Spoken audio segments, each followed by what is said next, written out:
Daripada Tok Kong dekat pokok, terus dapat Tok Kong ada bagus.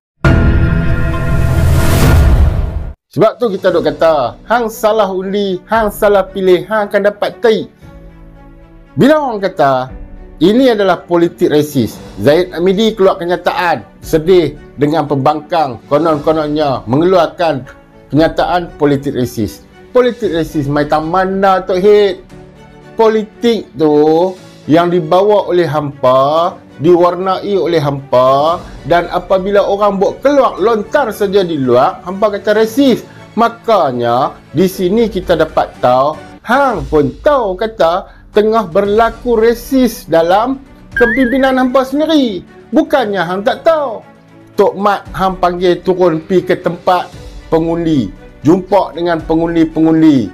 Tok Mat kata apa? Dak, kita tidak bersama. Tiba-tiba keluar pula video pemimpin daripada DAP menyatakan, melontarkan slogan AMDAP mantap. Siapa yang resis siapa? Pakai otak lah Tok Zahid. Benda macam-macam ni, rakyat bukannya bodoh. Rakyat bukan menterkedarah kismis dengan kasbet. Hari ni dia fikir macam ni, esok dia kena bodoh balik dan dia terima dengan kebodohan yang ada. Politik resis mai daripada hampa. Hampa yang tidak mempertahankannya. Hampa sanggup berkawan dengan DAP. Lepas tu hampa canang di dunia ni bahawasanya, PAH comelot dengan DAP. Oi, nak bagi tahu kat hang, sejarah dalam Malaysia ni semua orang tahu. PAH dengan DAP dan akhirnya PAH berhenti dengan DAP. Dan PAH bagi kata dua pada DAP. Tak cukup lagi. DAP mengapi-apikan bahawasanya orang yang pakai lebat, orang yang pakai serban, mereka ni Taliban. Siapa yang kata? DAP yang kata. Tetapi dunia hari ni, Malaysia hari ni dapat lihat macam mana pemerintahan di bawah PAH tu sendiri. Hang tengok Kedah. Orang daripada DAP yang minta tanah bertahun-tahun, berpuluh-puluh tahun sampai dah mati nenek, mati Tok Wan, cucu yang baru nak dapat tanah.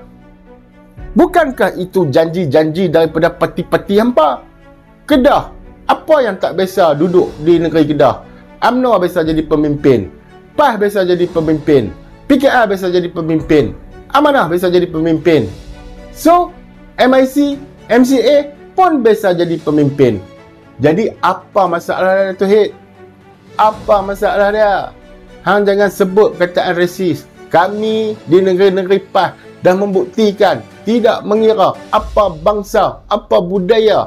Hang Siam ke? Hang apa India ke? Hang Cina ke? Hang Melayu ke? Hang minta, hang dapat. Faham? Di Kedah cara khususnya. Sebab apa politik sekarang sedang menumpu kepada hampa serang Sanusi dulu gila-gila. So hari ini Sanusi tunjuk balik ke hampa, macam mana kalau Islam itu yang membawa corak pemimpinan. Islam apabila dia bawa, begini hasilnya. Semua dapat. Daripada Tok Kong dekat pokok, terus dapat Tok Kong ada bangunan. Siapa kata Islam resis? Hampa yang resis. Hampa yang resis. Ingat tu, resis itu dimulai dengan hampa. Untuk orang-orang, tak kira lah nak PRK ke, nak PRU nanti ke, hampa ingat elok-elok. DAP berselindung di balik logo Pakatan Harapan dan logo kawan yang baru, iaitu Barisan Nasional. Ingat elok-elok, DAP berlindung di balik logo Pakatan Harapan yang mana dalamnya ada PKR dan Amanah, dan juga dengan kawan mereka yang terbaru ini adalah Barisan Nasional. Ingat tu, kemenangan diraup dulu, yang mana tangan-tangan orang Melayu yang hari ni bukan takat tangan orang Melayu, ada tangan orang Cina, ada tangan daripada orang India dan tangan daripada orang asli. Dan hari ni nasib hampa terbela. Hanya derian saja yang nak bela. Habis rakyat, awak ingat kulit derian boleh bagi kenyang? Ingat kulit derian rakyat boleh makan? Dan ini juga mesej kepada seluruh rakyat Malaysia.